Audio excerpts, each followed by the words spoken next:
creates a little weird startup noise. Welcome to Electro Tree. Remember to subscribe, share, and like. Don't forget to click the bell next to the subscribe button. Drop a comment below if you want to tell me anything, or just share your thoughts.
Last night, this chiller was on.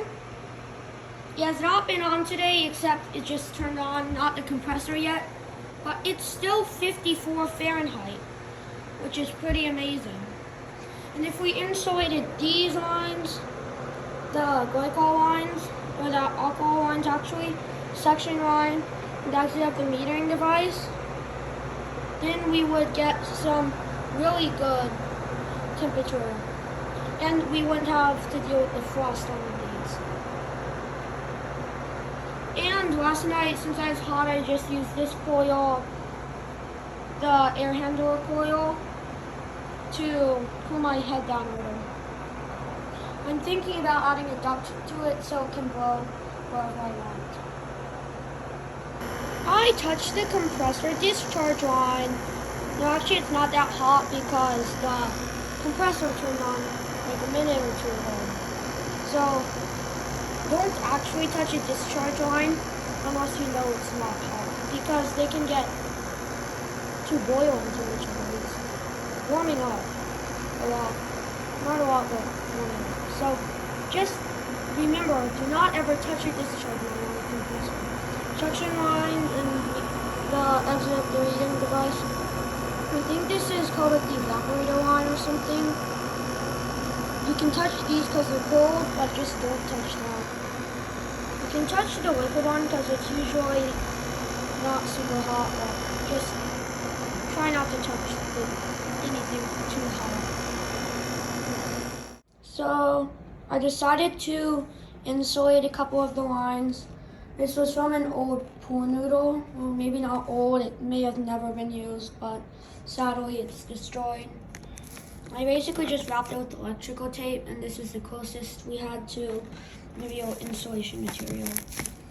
And this cooler insulates pretty well, because last night we ran it. It was kind of late at night, but this morning, well, actually not this morning, but the middle of the day, when I recorded one of the other clips, I'm not 100% sure if I did today, but it was still 54 Fahrenheit, and that's pretty impressive because it was in there for like 14 or 16 hours. I'm not exactly sure. So the suction line and the exit of the metering device right here, these are insulated, and so is as much as the alcohol/water lines I could insulate are insulated. I just did not have enough pool noodles. And RIP the pool noodle. So yeah, just a little update on my water chiller.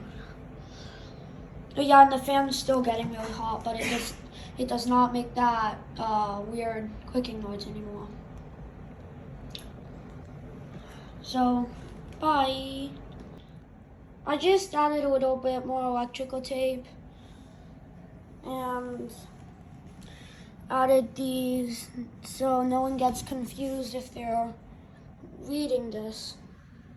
And I use blue because these are the cold lines, and I don't really want to mark the discharge line and the liquid line, and the discharge line mainly just because I don't want it to overheat. But I marked the evaporator line. I'm still not sure of the proper term for it. There's like a glare from the light. And the low is low flow. So because it's in this little tube, it's low flow, higher pressure, but then after it's higher flow, lower pressure. And since the suction line is pretty big, it's 1/2 inch copper. I measured it before I put all this insulation on, and I just labeled it with high flow, even if it's a low pressure. And these are high flow. And please drop a comment below so I can have your feedback.